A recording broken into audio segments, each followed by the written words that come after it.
Welcome back into the archives, weary traveller.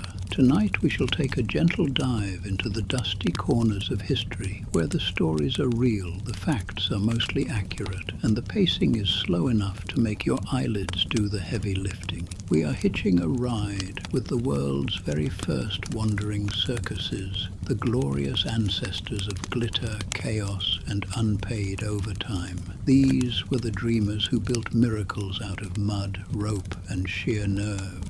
The ones who believed that if you hammered enough stakes into the ground and smiled convincingly, magic would eventually show up.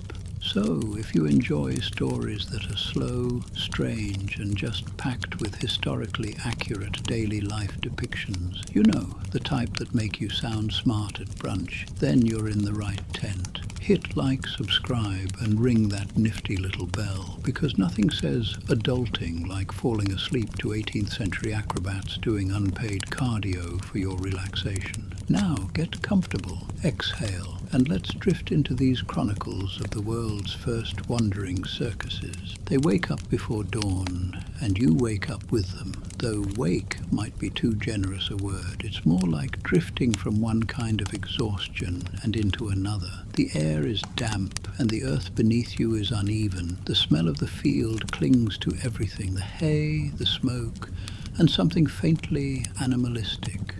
It is morning in the 18th century, which is to say, it's cold, loud, and already inconvenient.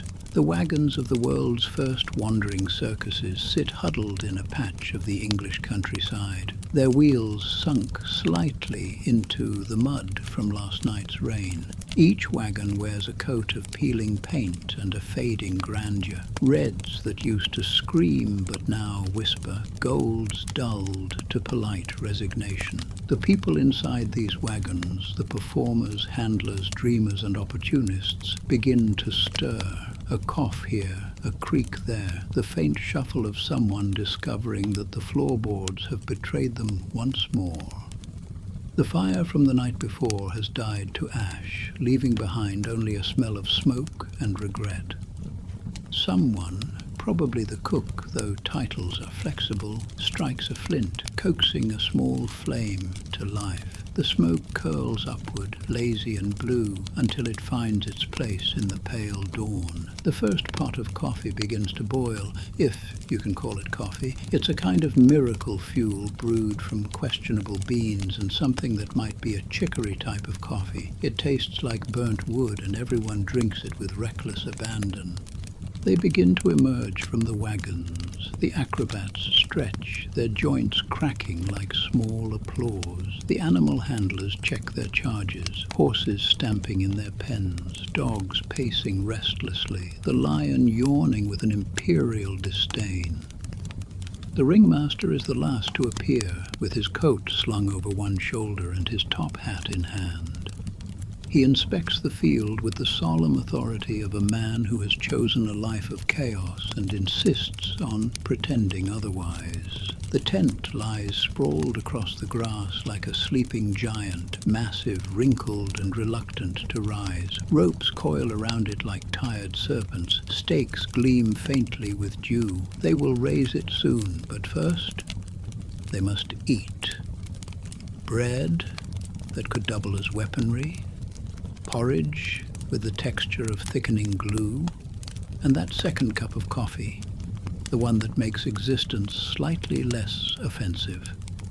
You stand among them, or you imagine you do, feeling the morning chill in your bones. Around you, the world smells like earth and dung. There's something profoundly human about it, this gathering of wanderers, workers, and believers, all intent on making something extraordinary out of mud and effort.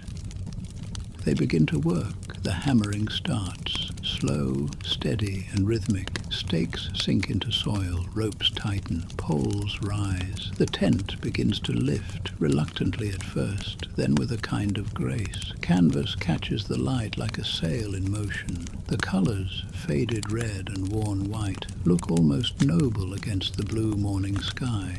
Each strike of a mallet, each pull of a rope is a solemn testament to the purpose behind the labor. They've done this 100 times in 100 towns. The motions are ritualistic, but the ground is always different, and so are the spectators who will soon fill the benches. That's the bargain of this life, repetition in exchange for impermanence. By mid-morning, the tent stands tall, patched and proud, its seams holding like a promise. The performers step back to admire it, the structure that is both their home and their illusion. The sun warms their faces. The air begins to hum with potential excitement. Children from the town have started to gather at the edges of the field, peeking from behind hedgerows and fences. They whisper and point, their imaginations already caught in the net of what is to come. Adults appear too, more cautious, pretending to be uninterested, but already halfway into wonder. You can smell the sawdust they scatter inside the ring, the faint sweetness of it mixing with the sharper tang of oil and sweat. The air inside the tent feels different now, charged, electric, even before the first drumbeat. This is how circus life begins every day. The transformation of the ordinary into the extraordinary. The transformation of the field into a theatre. The work is endless, the pay is miserable, and the road is unforgiving. But the reward is that brief, shining hour when disbelief becomes belief again. This phenomenon is enough to keep them all moving forward. As the ringmaster adjusts his coat and surveys the tent one last time, he nods, satisfied. The day has begun. The circus world has once again taken shape, and you, standing somewhere between the ropes and the sky, can almost believe that magic might be real, if only for as long as it takes to raise a tent. By midday, the camp is humming with work, a small, industrious chaos stitched together by a cold, hard habit and piping hot coffee. Every sound carries meaning, the rhythmic thud of a hammer, the sharp crack of rope tightening, and the low murmur of animals being soothed and fed. From a distance it looks and sounds almost like a symphony. Up close it's closer to an organized exhaustion. They move with a quiet precision, like people who have no choice but to remember what comes next. The acrobats stretch in the shade, twisting their bodies into improbable shapes. The strongman oils his props, grunting quietly, as he pretends not to enjoy the attention of the few townsfolk who have wandered close enough to watch. The seamstress repairs a sleeve that tore during last night's finale, with her fingers moving faster than thought. The lion tamer walks in slow circles around the cage, with one hand on the bars, humming a tuneless song. You watch, noticing how each roll blurs into another. The juggler helps lift a pole, the clown sharpens stakes, the ringmaster himself hauls ropes alongside the workers, his fine coat now streaked with dust. Titles mean very little in circus life. Everyone builds the tent because the tent is everyone's workplace. The air thickens as the sun climbs higher. Sweat runs freely. Tempers stay quiet out of mutual understanding. Someone curses a knot. Someone else laughs, not because it's funny, but because laughter is cheaper than despair. You walk the perimeter of the camp, your boots kicking at clumps of dirt. The smell of sawdust mixes with the faint sweetness of hay, and underneath it all is that indefinable scent that only intense travel and hard work can carry. The seamstress hums as she works, the melody barely audible above the noise. The tune sounds old, older than the circus itself. Maybe a folk song, maybe just muscle memory turned to sound. Each stitch she makes is perfection. The costumes may be faded, the sequins chipped, but under lantern light they'll gleam again, fooling the eye and forgiving the truth.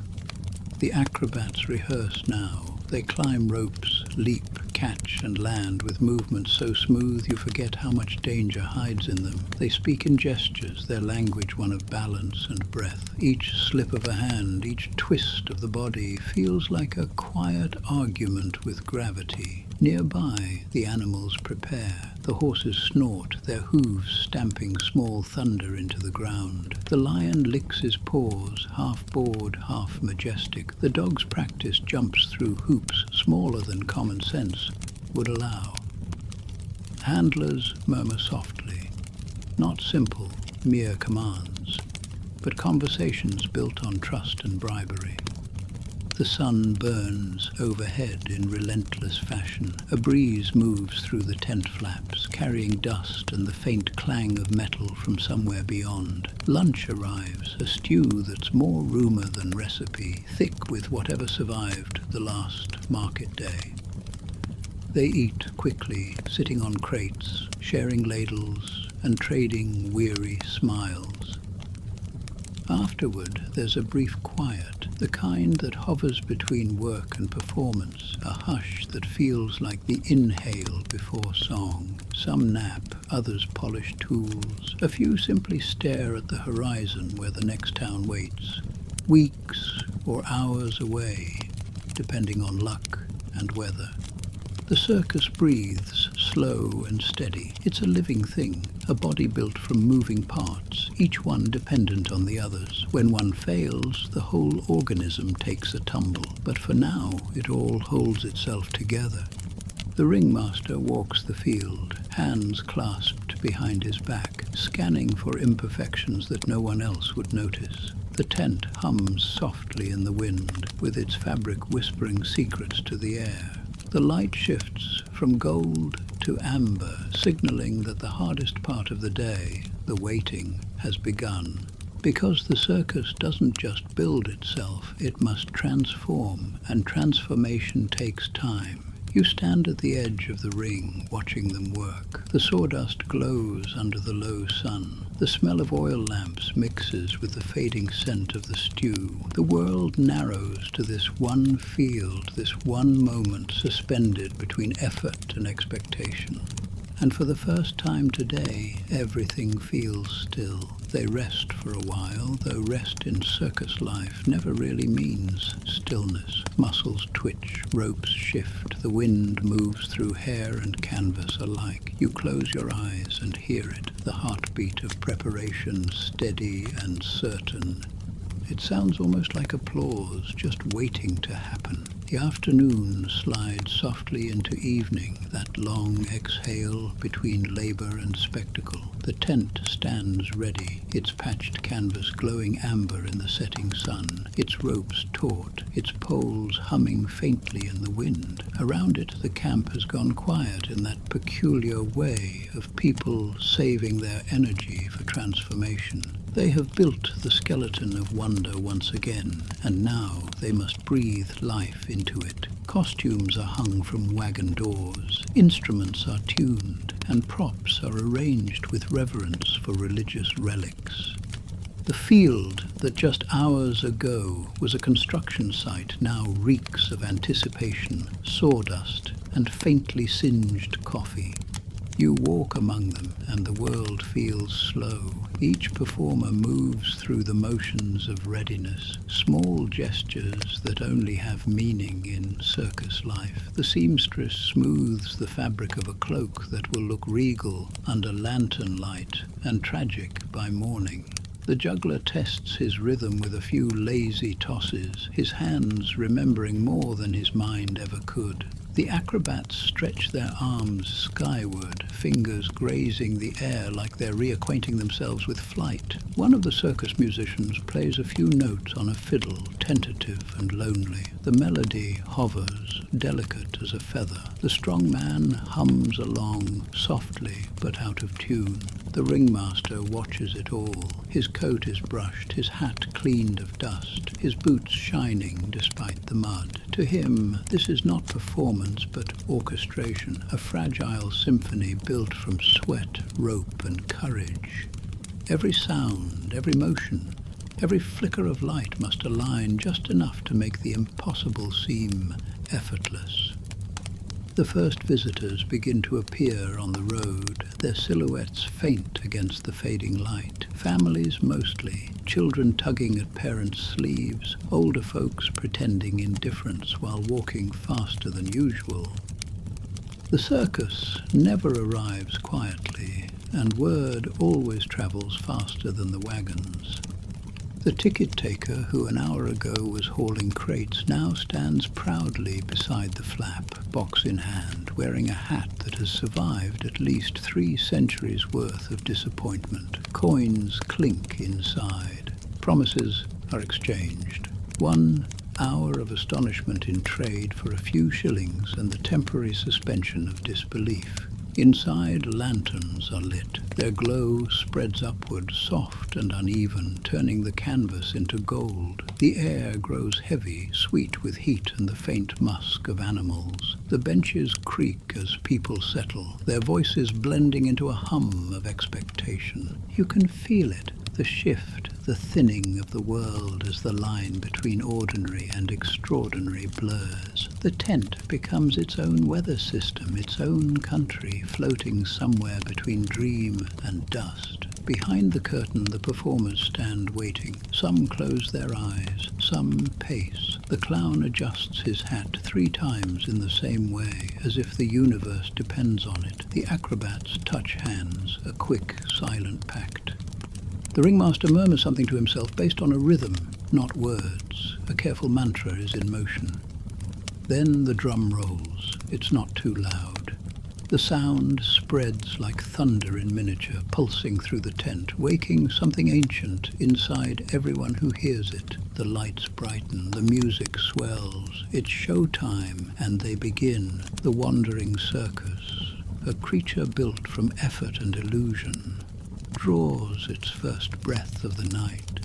The ringmaster strides into the center, voice booming, coat-tails swirling. He greets the crowd with a grandeur disproportionate to reality, and yet, somehow, it works. His words sparkle in the air, each one a carefully placed spark. The audience leans forward, they're caught already, willingly snared. The jugglers take the stage, their clubs spinning through light and shadow. The rhythm is mesmerizing, hypnotic, a language of movement that speaks directly to something wordless in the crowd. The audience gasps when one club nearly falls, laughs when it doesn't, and claps without realizing they've been holding their breath.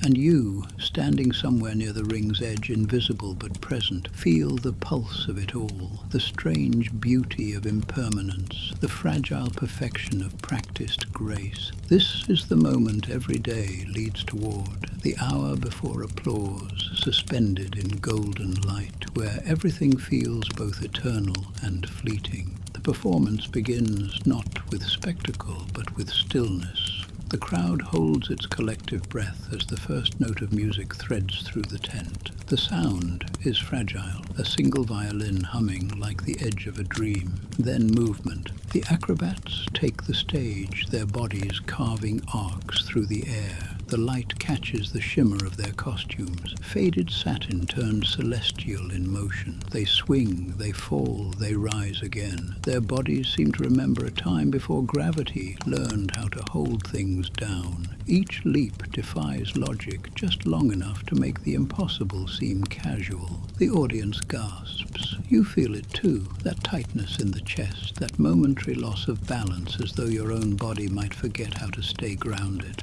The strong man enters next, his shoulders broad, his grin wider. He lifts a beam that looks impossibly heavy, though you know it's cleverly balanced wood painted to deceive. It doesn't matter. The crowd cheers anyway because illusion, when done with sincerity, feels as true as fact. He bows deeply, sweat glinting on his forehead like medals. The animal acts follow. Horses prance in rhythm, hooves beating soft percussion into the sawdust. A dog jumps through a hoop, lands neatly and wags as though he's in on the joke. Even the lion plays his part, roaring with practiced authority before curling up with a look that says, "That'll do." The ringmaster narrates each act with the fervor of a preacher and the timing of a poet. His voice rises, falls, commands, and pleads. He points to the ceiling when the acrobats soar, to the ground when the clowns tumble, and somehow manages to make both directions feel profound. The clowns arrive at last, painted faces, exaggerated gestures, pratfalls that seem foolish only to those who don't know the art behind them. They fall, they fail, they rise again. The laughter that fills the tent isn't cruel, it's a relief. The joy of watching someone survive the world's small tragedies with grace and humor. You can't help but smile. The laughter feels contagious, rising like the tide. The air inside the tent grows hotter. The smell of oil, sweat, and sawdust thickens. Lanterns flicker, smoke curls, the music quickens. The show gathers speed, building toward its crescendo. Every performer knows their part. Every mistake folded invisibly into choreography. And then comes the finale. The acrobats climb again, higher this time. They balance on ropes that sway with the breath of the crowd. For a heartbeat, the tent goes utterly silent. Even the wind outside seems to wait. The ringmaster looks upward, his hand raised, and in that moment you feel time itself hold still.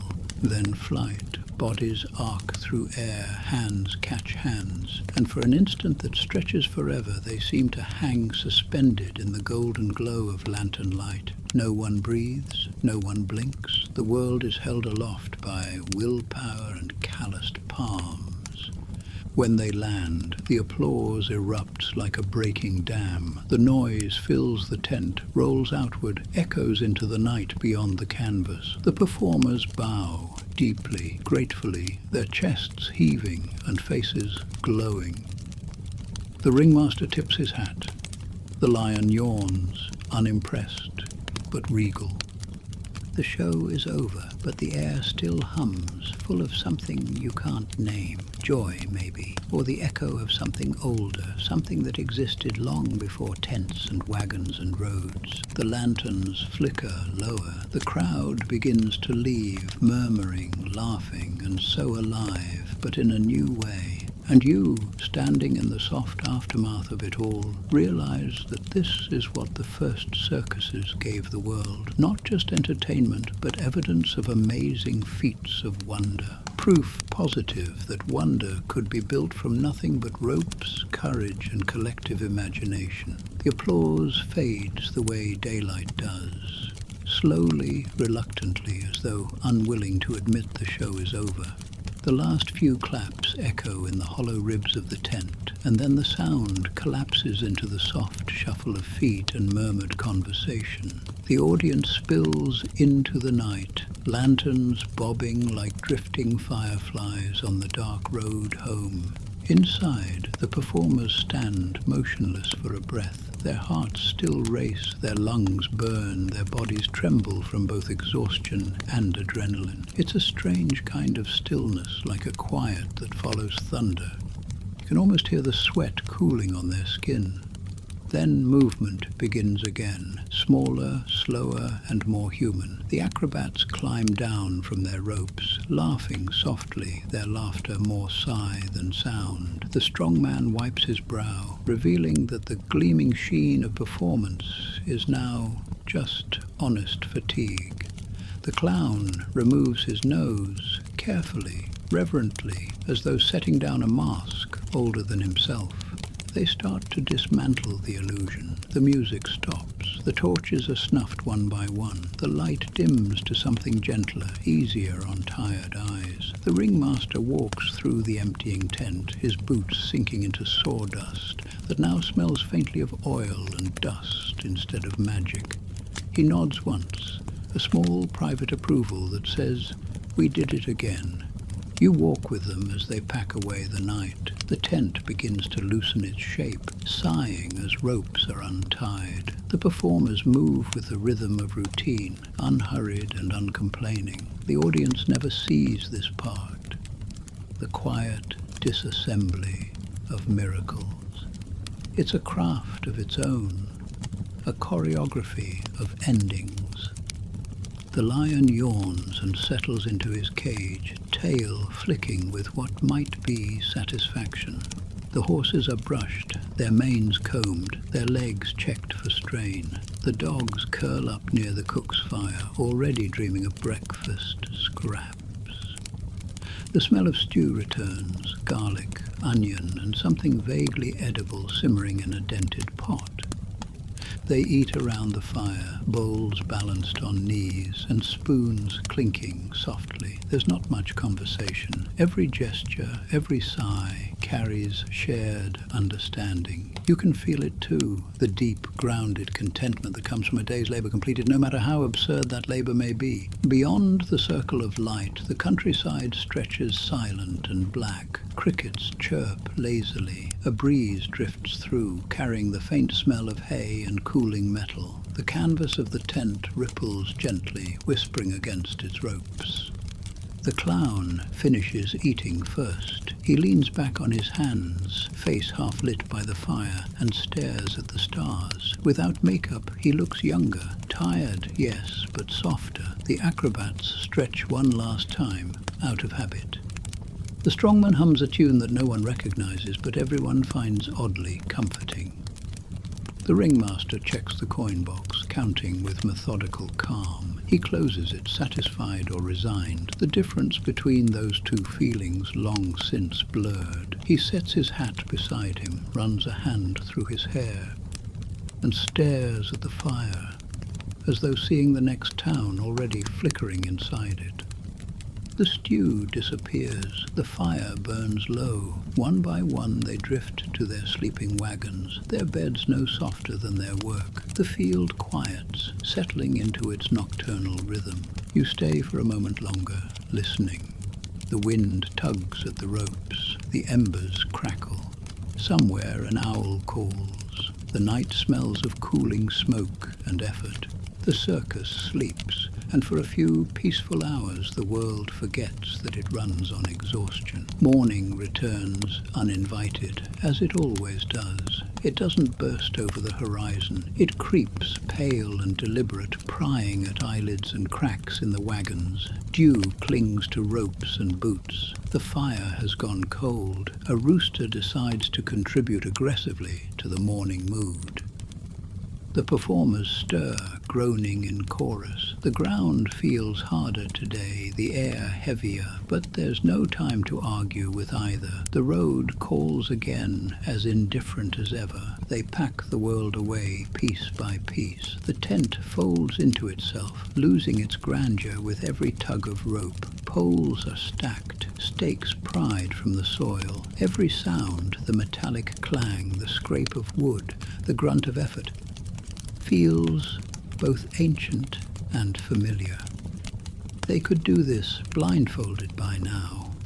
You move among them, watching closely. The rhythm is steady. They lift, fold, tie, and load up. The wagons swallow everything, the props, the costumes, the cages, and their hopes. It's an art of compression, fitting an entire world into wooden boxes on wheels. The horses are harnessed, their breath steaming in the cold air. The lion's cage is secured, its wheels checked for the 1000th time. The dogs bark, impatient to run. The performers climb aboard, finding their usual places.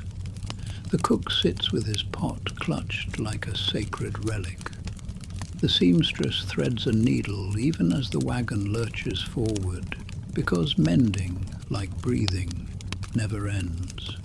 The road ahead is long and uneven, mud splashes, wheels groan, and yet, somehow, they keep moving. The horizon stretches before them, endless, empty, promising everything and nothing at the same time. From the outside it might look romantic, a painted caravan winding through the countryside, the morning sun catching on polished brass and peeling gold. Up close it's a symphony of discomfort, jolts, creaks, and the occasional outburst when a wheel hits a stone too large for comfort. The ringmaster rides at the front, scanning the road like a man in conversation with fate. The juggler balances an apple on his palm, lazily tossing it between bumps. The acrobats sit close, trading stretches for conversation. The strongman dozes upright, head bobbing like a slow metronome. You watch the landscape roll past, fields stitched together with hedgerows, cottages blinking in the distance, the occasional church bell marking time they no longer keep. The smell of wet earth mixes with the faint metallic tang of the wagons.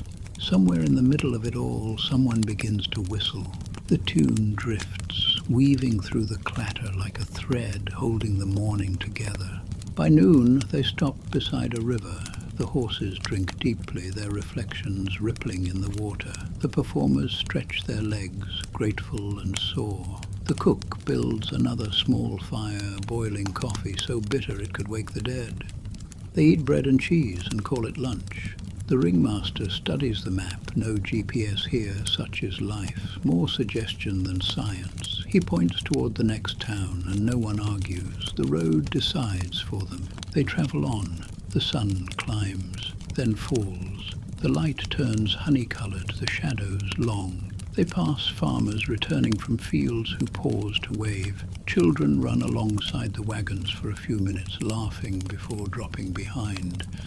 The road hums under the wheels, a sound like history repeating itself. The circus has always moved, always chased the next field, the next crowd, and the next flicker of wonder. Stopping feels unnatural, almost dangerous, like defying gravity. You feel it too, that pull toward motion, that strange faith that forward means survival. The landscape changes, the faces change, the exhaustion doesn't, and still they travel. As dusk settles, the sky turns the color of cooled ash. The next town appears on the horizon, smoke curling from chimneys, rooftops clustered like folded hands. The circus straightens itself as if sensing an audience already waiting. Soon they'll stop, they'll unpack, they'll raise the tent again, drive stakes into soil, and rebuild the illusion from the ground up. Because that's what the world's first wandering circuses do best, turn repetition into resurrection. And you, riding quietly among them, begin to understand. This isn't a life of escape, it's a pilgrimage. The caravan arrives at dusk, that forgiving hour when the world looks softer, kinder, and just dim enough to hide the wrinkles of hard work. The wagons creak into a wide field outside a small, no-named town. It's already fading into a list of places they'll remember only by the slope of the land or the friendliness of the baker.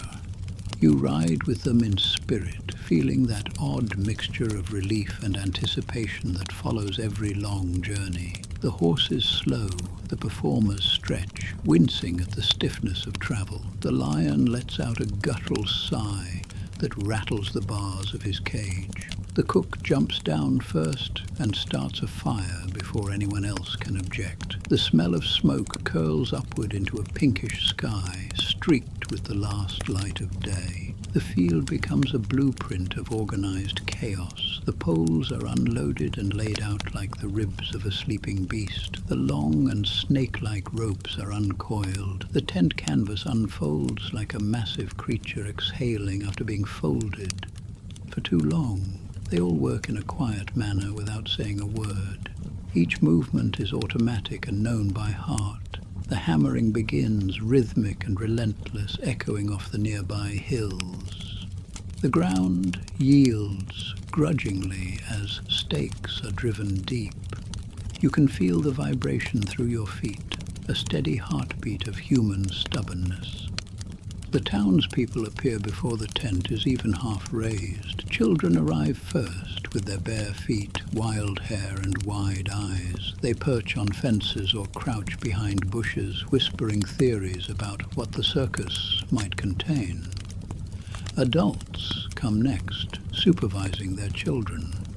The ringmaster greets them with that practiced charm, a bow, a grin, and a voice as smooth as oil and twice as flammable. He speaks of marvels and miracles, of beasts that defy nature, and of men who defy gravity. It's the same speech he's given in 100 towns, and yet each time it somehow feels new. He sells mysteries and wonders in the same way a farmer sells grain. By the time the tent stands fully, nighttime has crept in. Lanterns flicker to life with their glow warm and uneven, painting the canvas with shifting patterns of gold. The field transforms from what was once a muddy field a few hours earlier into a temporary kingdom stitched together by rope and fantasy. They eat a late meal around the fire. It's stew again, but there are no complaints. Fatigue has dulled their taste buds to the point where anything warm is gourmet. The acrobats share a loaf of bread. The clown dozes, sitting upright, and the seamstress hums while she patches another tear that will rip again tomorrow. You sit with them in imagination, feeling the weight of travel lift from the air. The night smells of smoke and hay. They've made it again to another town. Another chance to build an impossible dream theatre. Tomorrow they perform, and the laughter returns. But tonight they rest beneath the wide, forgiving sky, as the fire crackles low and the ropes creak softly in the night wind. You realize that the real magic of the circus isn't just what happens under the tent during the show. Morning returns gently this time, pale and unhurried. The light slips through cracks in the canvas, turning the tent into a soft, golden cocoon. The circus awakens slowly in a chorus of yawns, coughs, and the occasional sneeze from someone allergic to hay. The cook stirs porridge that looks suspiciously identical to last night's stew. The horses stamp, tossing their manes in complaint or greeting. It's impossible to tell. The acrobats stretch outside their wagons, their limbs cutting elegant shapes against the early mist. The clown sits cross-legged, painting his face with a great care that shows devotion. You walk through the quiet morning with them. Around you, the camp begins to hum back to life. The seamstress hangs freshly mended costumes on a line, their colors faded but proud. The strong man polishes his weights, which are hollow but convincing enough to keep the legend alive. By mid-morning, the ringmaster is already walking the perimeter of the tent, checking stakes and testing ropes. His expression is grave but satisfied. The hours stretch toward evening, each one marked by preparation. The acrobats rehearse. Small, quiet movements to remind their bodies what they've spent a lifetime teaching them. The jugglers practice with anything that fits in their hands, clubs, apples, and sometimes shoes. The clown tests his props, making sure the bucket tip's just right, and the hat fits perfectly wrong. The town begins to stir in response. The posters, faded but persuasive and fluttering from walls and fences, read, "Marvels beyond belief, a night of wonders." You can feel the town's energy shift. There is a restlessness, a buzz. Even those who claim not to care find themselves glancing toward the field as dusk approaches. There is something about a circus, even a humble one, that pulls at the human need to believe in things that are far greater than just normal, everyday life. Once again in this new town, the sun lowers and the performers prepare. Costumes replace work clothes, fatigue hides behind paint and polish. The clown's face becomes a mask of wide-eyed innocence. The acrobats glow with oil and resolve. The strong man flexes in front of a mirror made from tin. The ringmaster straightens his hat and clears his throat, summoning the voice that can command both applause and silence. The lanterns are lit one by one. The tent fills with golden light and then with spectators. The air thickens with warmth and laughter. You step inside with them. The sawdust crunches beneath your boots. The benches creak as a crowd settles. Somewhere in the darkness, a child giggles, a simple reminder that something fun is about to take place. The music starts with a drum beat, steady and slow.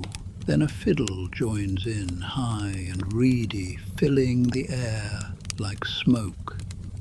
The ringmaster strides into the ring, coat flashing, voice booming. He announces the wonders to come, his words larger than life and twice as persuasive. His tone is half sermon, half sales pitch, but every syllable lands like prophecy. The performers wait in the wings. Their hearts race.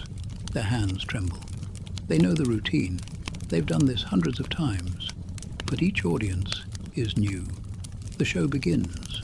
The jugglers start first, their clubs slicing through the lamplight. The acrobats soar next, bodies bending and twisting, defying everything the earth expects. The clown trips, falls, rises again, and the laughter that follows is pure, uncomplicated relief.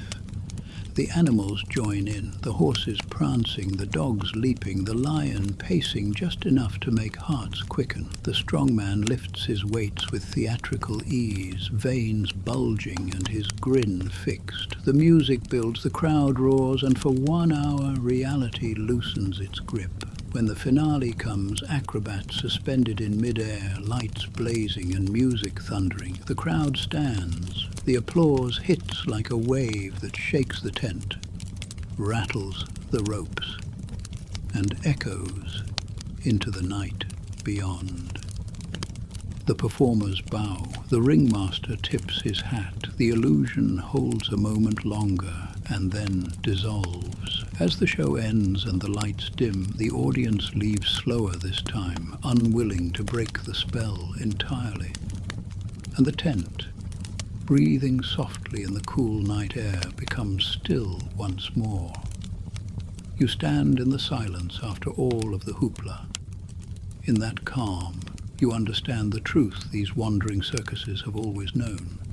The magic is never in the performance, it's in the persistence. The applause fades into memory, the lanterns dim, the tent exhales. What was once bright and feverish now rests under a sky too wide for sound. They begin their quiet dismantling, the same way they always have. The ropes loosen, the poles come down, the canvas folds into its own shadow. Every thud of a mallet, every sigh of the fabric is a punctuation mark in the long sentence of their existence. You hear it too, that rhythm of endings, as familiar as breathing.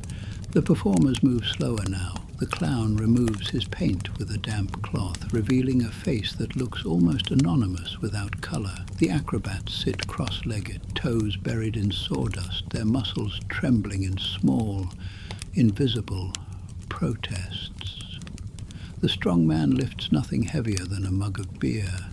Once again the ringmaster counts the coins in the box, expression unreadable, half pride and half arithmetic. The lion sleeps already. The dogs curl near the cook's wagon, their bellies full of scraps and praise. The horses graze in silence, their harnesses hanging loose. Somewhere the seamstress still works, with a lamp glowing softly inside her wagon, as she threads another tier, keeping the circus world stitched together, one seam at a time.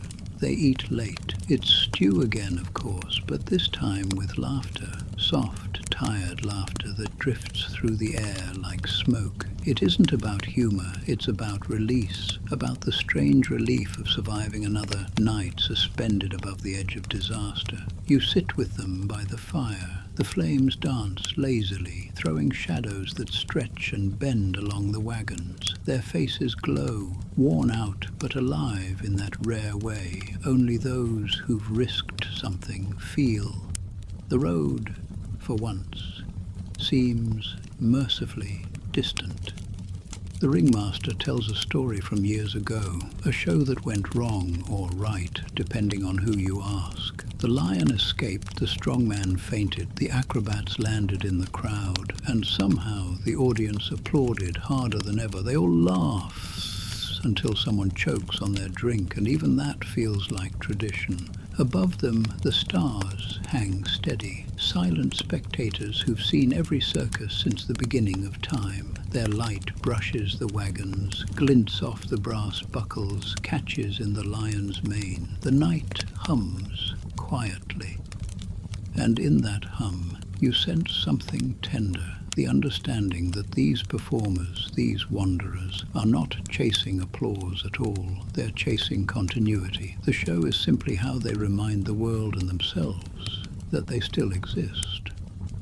When the fire burns low, they drift to their sleeping wagons. The last light goes out. The wind whispers through the empty ring, carrying faint echoes of laughter that refuse to die. The circus sleeps again. And you too can almost feel it.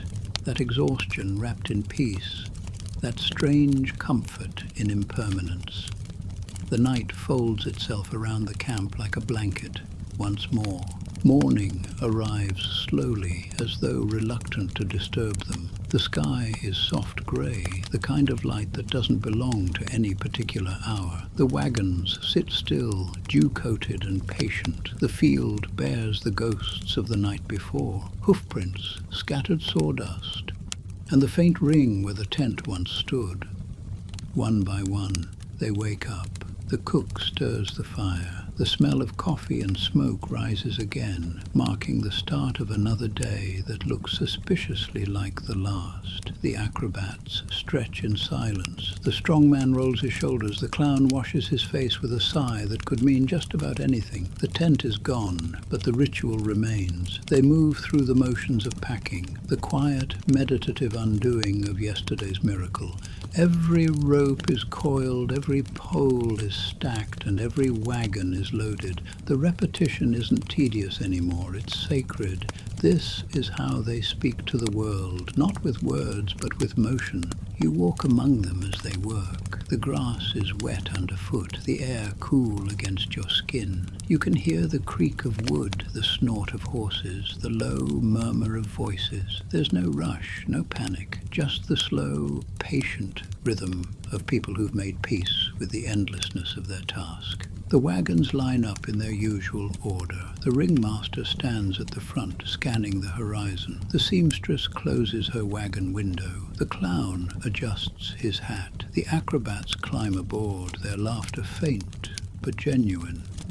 The road stretches ahead, uneven, winding, and full of promise. It's the same road they've taken for years, and yet somehow it always feels new. Each mile holds another field, another crowd, another night of transformation. Each turn is another chance to build a world out of dust and faith. They begin to move. The wheels turn, groaning softly. The horses pull, steady and strong. The morning fog parts slowly around them, as if reluctant to let them go. You walk beside them for a while, or perhaps you dream that you do. The rhythm of hooves and wheels becomes hypnotic and steady as a heartbeat. The road smells of damp earth and faraway rain. Somewhere behind you, the last traces of the old camp vanish into the landscape, already being reclaimed by the wind. The circus leaves nothing permanent behind. No monuments, no footprints that last. Only a certain memory. Only the faint scent of smoke and the echo of applause carried on the air. But that's the quiet beauty of it. The wandering circus doesn't belong to history the way empires do. It belongs to motion, to the fleeting, the fragile, and the endlessly repeated. It is a story that ends only when people stop needing to believe in impossible things.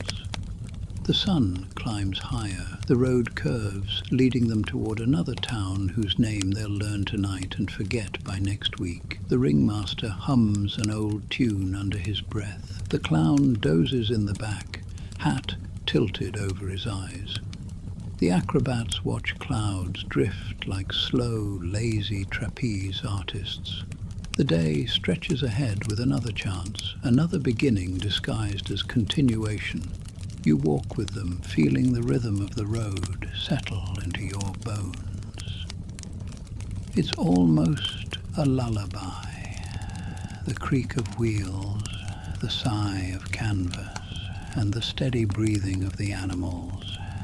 The circus moves on, eternal in its purpose, a whisper of joy passing through the centuries, a caravan of dreamers turning labor into wonder, one field at a time. As the wagons disappear over the hill, the air still hums with what they've left behind.